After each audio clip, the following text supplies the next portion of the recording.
Hey everyone, this is Dr. Matt with the Ethos Athletes Podcast, and today we're continuing our anti-aging series where we've been discussing the effects of aging and how we use resistance training to slow it down. And for this particular series, we've had my good friend Janet McConnell with us. Janet is the owner of Galaxy Girl Fitness and is a competitive bodybuilder. Janet, welcome back to the show. Thank you, Dr. Matt. So as I mentioned, we're continuing our anti-aging series, and thus far in the very first episode, we discussed kind of the mentality that people have around aging and what Janet has seen in her with her clients when she works out with them and when she trains them, and the worries that they have when they're training and why they're training, why they want to prevent the aging process. And then our last episode, we discussed how resistance training or weight training helps with metabolism. And so for today's episode, we're actually going to be discussing the aging process and how it affects the body and how weight training prevents that process and slows it down significantly. And so to start off, one of the things that I want to discuss or that I want everyone to wrap their head around is understanding the term sarcopenia. And sarcopenia is essentially the medical term that we use to describe the decline of skeletal muscle with aging. And the reason this is important is because as we get older, we do see this decrease in our muscle mass.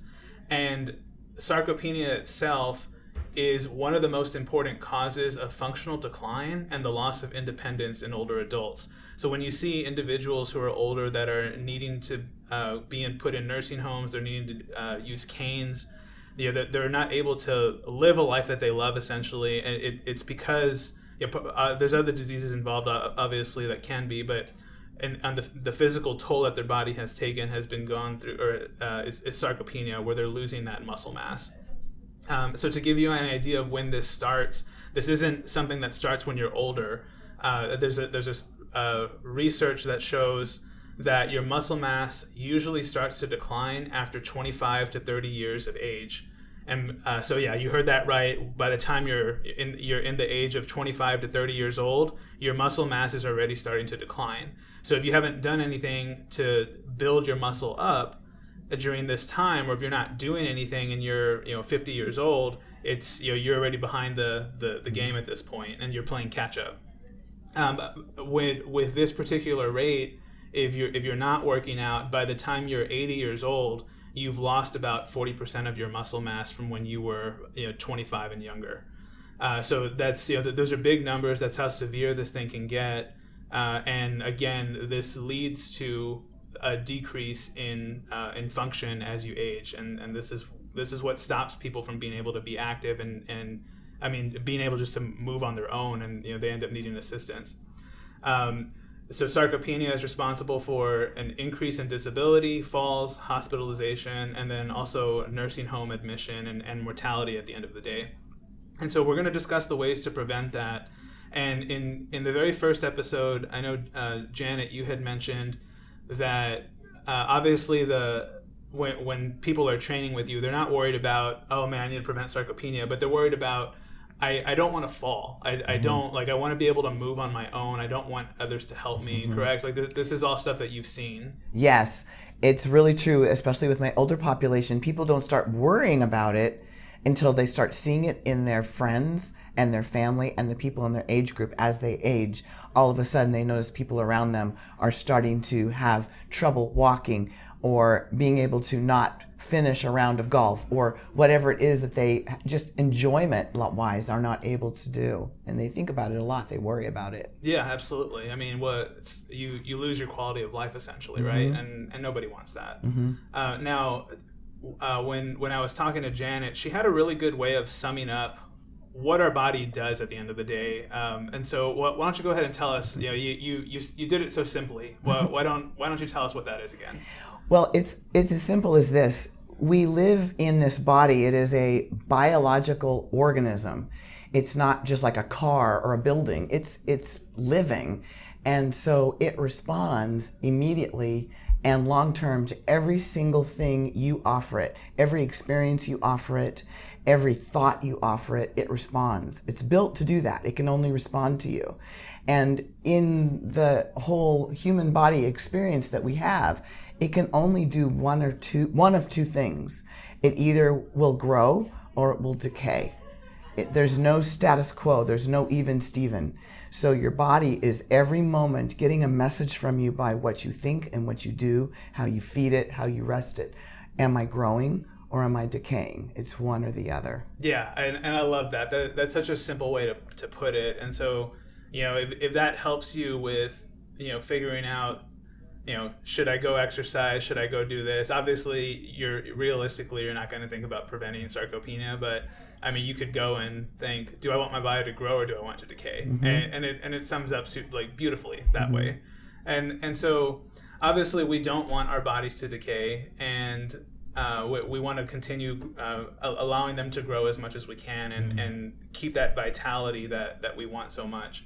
And so when we're going and looking at how weight training actually does this, we'll discuss some of the pieces to it. And thus far, like I said, we talked about metabolism, and we talked about how as we age, our resting metabolic rate actually decreases as we age.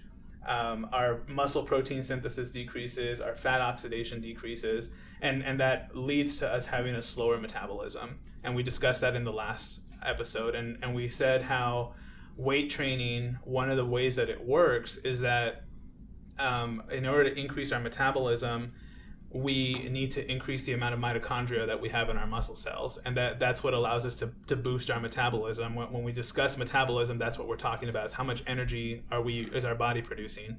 And so by doing resistance training, we stress the muscle in a good way in order to produce more mitochondria, which boost our metabolism. And so there's, we discussed how there's studies that show individuals who do consistent weight training have more mitochondria in their muscle than someone that doesn't. And we talked about the benefits of that. So let's talk about the body itself. Now, there's a few things that happen to our body as we age. And some of that's going to affect the muscle, and it's going to affect our body composition. And so let's discuss the muscle itself and the bones as well. And so we know that as we age, we do lose bone mass, correct, Janet? That's right. Mm-hmm. So why don't tell us a little bit about that and what you know as far as mm-hmm. losing bone mass and all this other stuff. Well, our body, that whole idea of growing and decaying can be extended to this as well, because when you give your body the experience of exercise, then the muscles and the tendons and the ligaments and the blood is all working as well. The muscles especially are pulling and pushing on the bones as you move your arms and your legs. So the bones are getting this experience of being utilized. And when they're being utilized, they stay around. That's just what they do.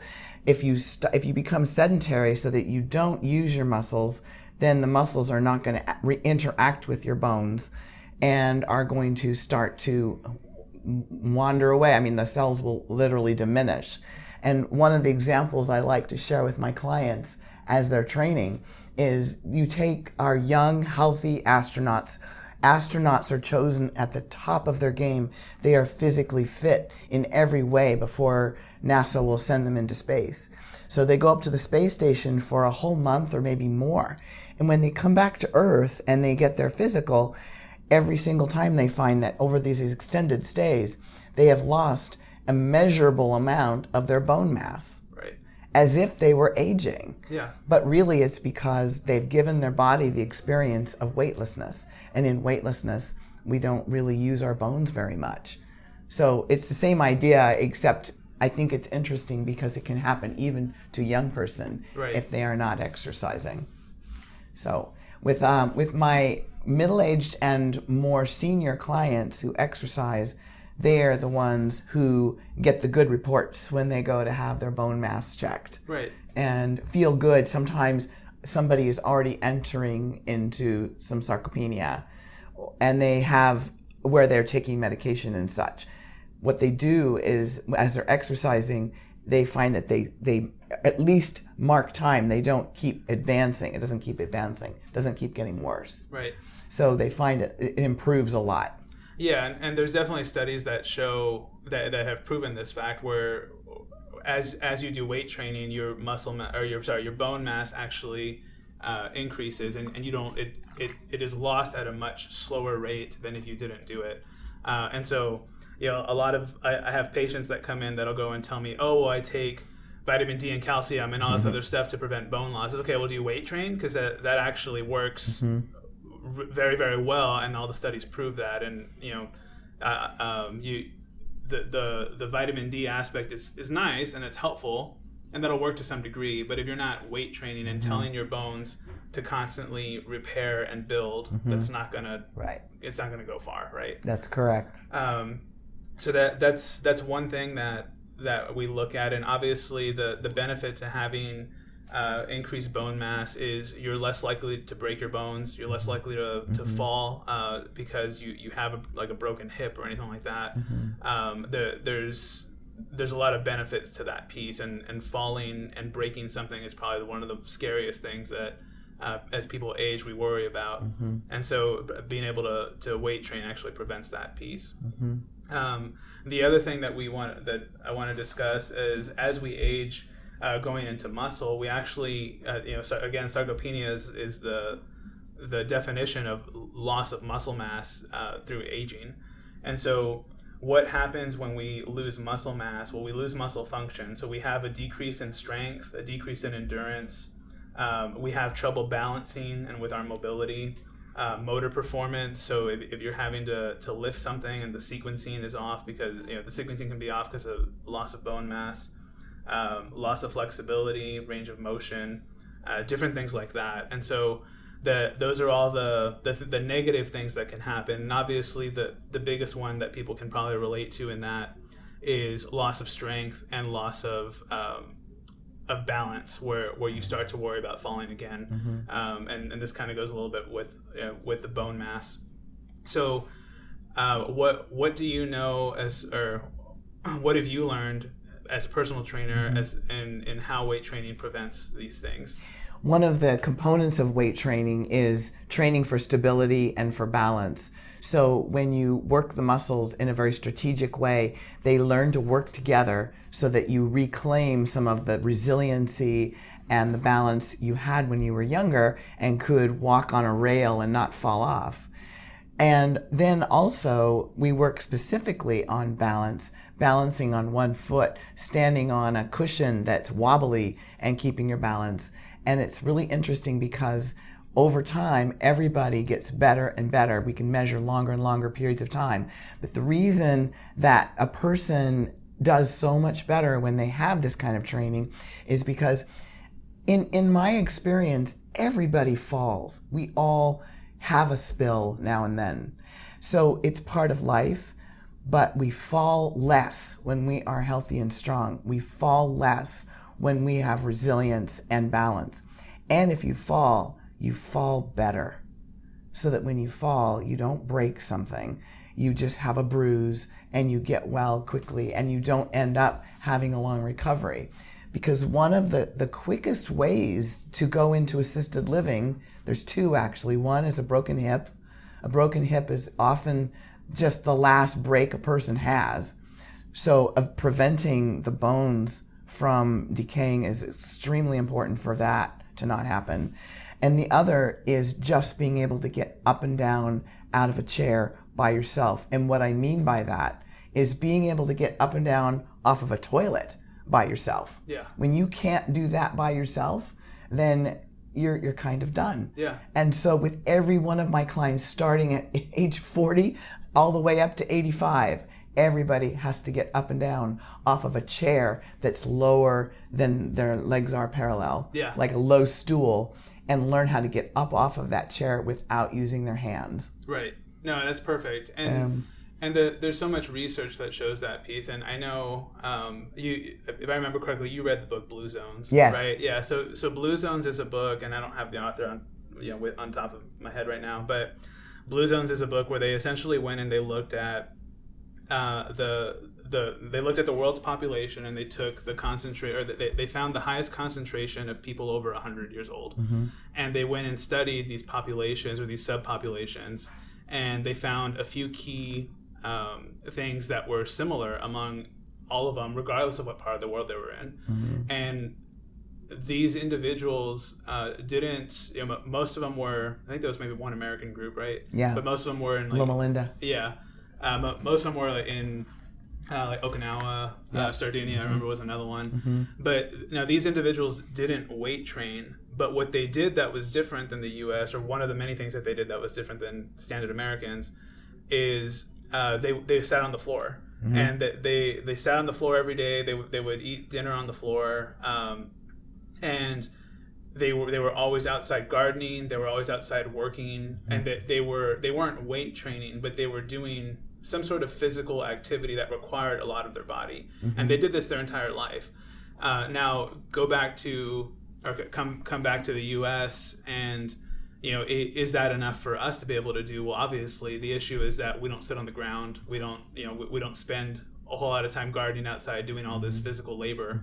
And so that's why weight training is so important to us. It kind of gives us an alternative to that other type of lifestyle that those individuals are living. Right. And I don't know if you agree with that. Or, yes. Yeah. Getting up and down off the ground is a good exercise. Yeah. And you can sort of assess yourself a little bit, because they say that the more hands it takes for you to use to get off the ground, the shorter your lifespan. Yeah. So if you can get up and down off of the ground without using any hands, you're going to live a long time. If you need to use one hand, maybe you recently had knee surgery, or you're a little bit stronger than someone that needs two hands. But if you have to roll over, get on all fours, and then walk yourself up to a standing position, then that is the least desirable.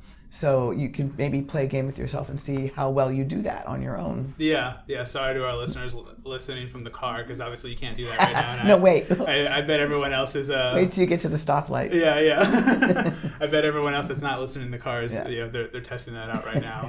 I bet you I could do it with no hands. So there's a lot of correlation with that, and that's some of the effects. So when you actually go and do weight training, we talked about... you prevent that loss of muscle mass, which therefore you prevent losing the function of your muscle, the flexibility, the mobility, the strength, all that stuff. And the more you can build yourself up, obviously the slower the decline, right, in the long run. Is there anything else that you kind of test? Like you said that there's tests for balances and stuff like that. Right. Is there anything else that you've seen that kind of correlates with preventing muscle mass loss that you kind of incorporate in your training? I find a lot of benefit in, especially with my ladies, in using heavier weights. Okay. A lot of times women are a little bit afraid that they're going to get big muscles. They just want to have firm, toned arms. They don't want to get big and bulky like a bodybuilder. And the thing about that is a misnomer is that you have to eat a tremendous amount of protein and lift a tremendous amount of weight in order to get your muscles to grow at all. But or to get big, I should say, to get big like that. But to just get toned and firm, a little bit heavier weights, to not be afraid to do that. If you're with a trainer, it would be better because you want to prevent injury. Right.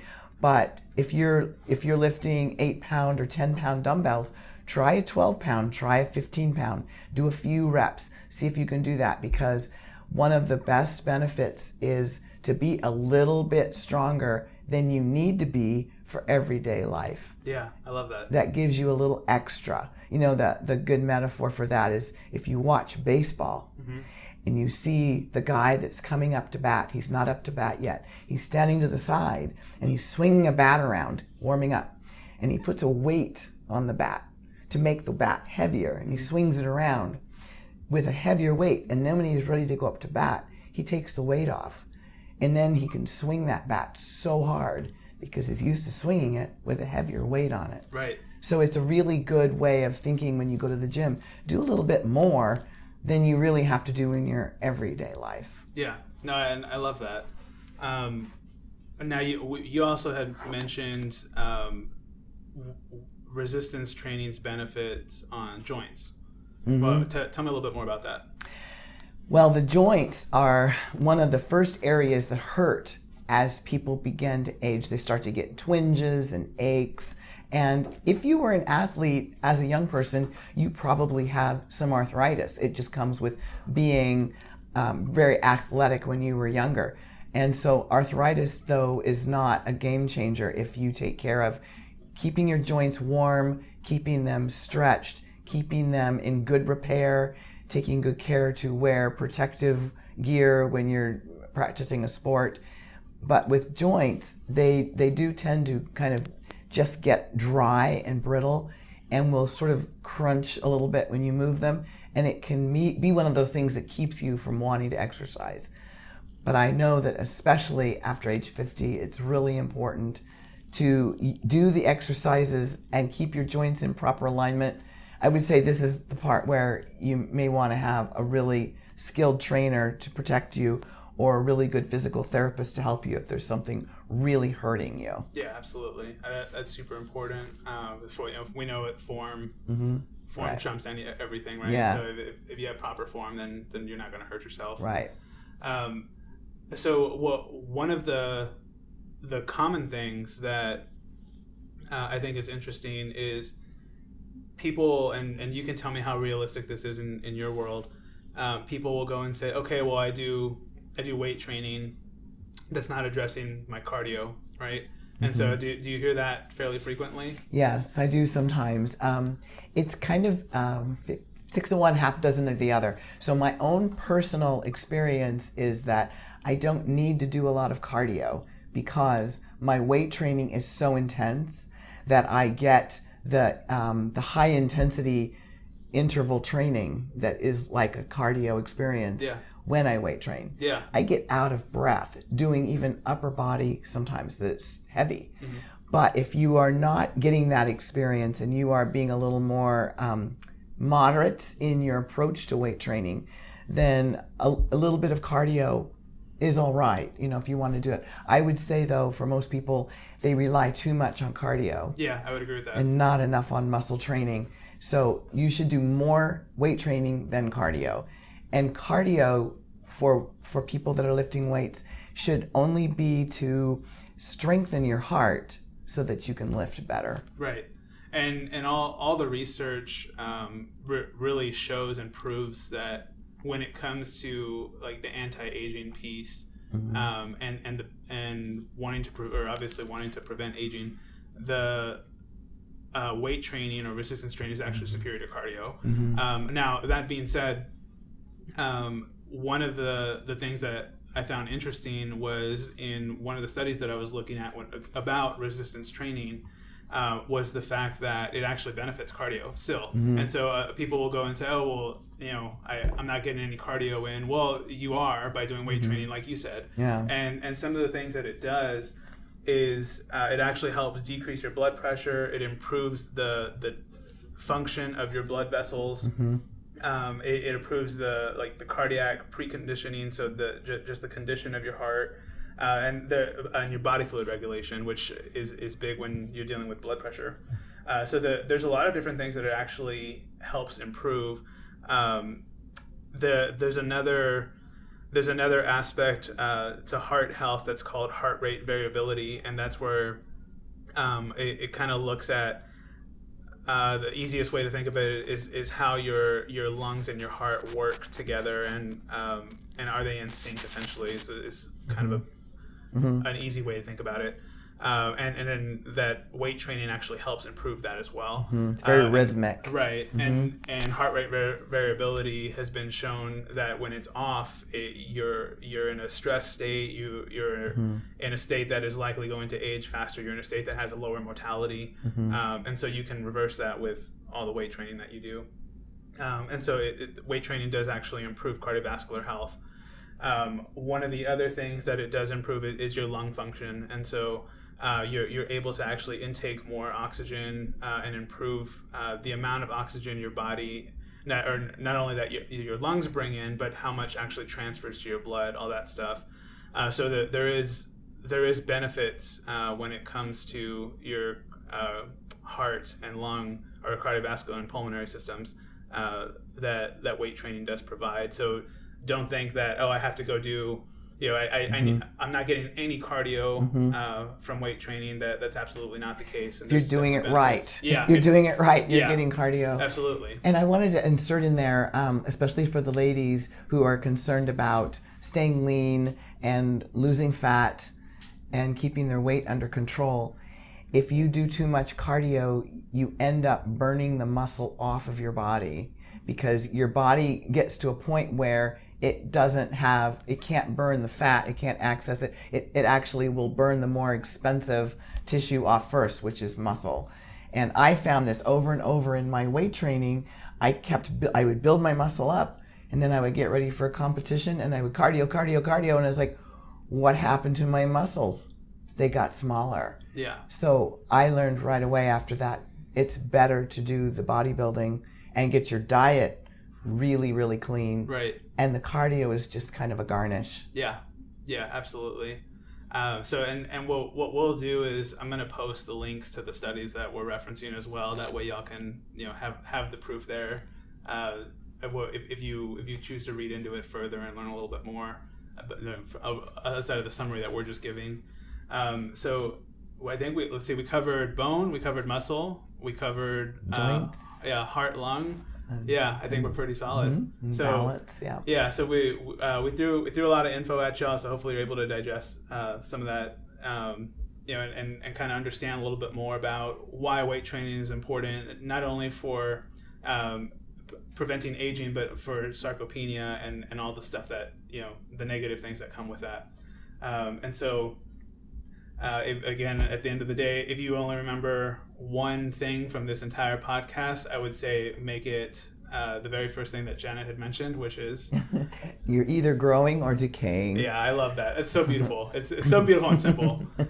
So keep that in mind. Our next episode, we're going to be discussing the benefits of weight training or resistance training on the brain. And Janet has a super cool story to share with one of her clients that she's experienced in the past with the benefits of that. So thank you all for listening. Janet, thanks for being here again. Thank you very much. And we'll catch you on the next episode.